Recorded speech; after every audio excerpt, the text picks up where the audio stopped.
Hello, அஸ்ஸலாமு அலைக்கும். இது எரிக்கலம்மா. இது நான் எங்கள் அமீரை போட்டு மனையில் பறித்தேன். ரோட்டில் உள்ளதெல்லாம் பறிக்காதீங்க. ஏன்டா அதெல்லாம் தூசி கீசியமாக வைக்கணும். உள்ளுக்குள்ளே மரங்கள்லாம் வைக்குமே, வீடு தோட்டக்கிட்ட அந்த மாதிரி தான் பறிங்க. ஏன்டா நம்ம ஸ்கின்னுக்கு டேரெக்டாக வைக்கிறது. அதுக்கு கொஞ்சம் கடுகு எண்ணெய், மஞ்சத்தூள் எல்லாத்தையும் குழப்பி நம்ம தீயில காட்டணும்.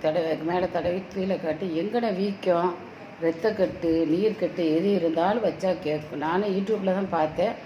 ஆனால் நல்லெண்ணெய் சொன்னால் நல்லெண்ணெயை விட உங்களுக்கு இது கடுகு எண்ணெய் சூடு நல்லது. வாத உரைச்சலுக்கு இதுக்கெல்லாம் நல்லா ஒத்தனை விட்டால் நல்லா கேட்குற மூவிங்க. ஒரு வாரத்துக்கு தொடர்ந்து செய்யுங்க, சரியாக போயிடும். அதில் இப்போ பயமும் இல்லை.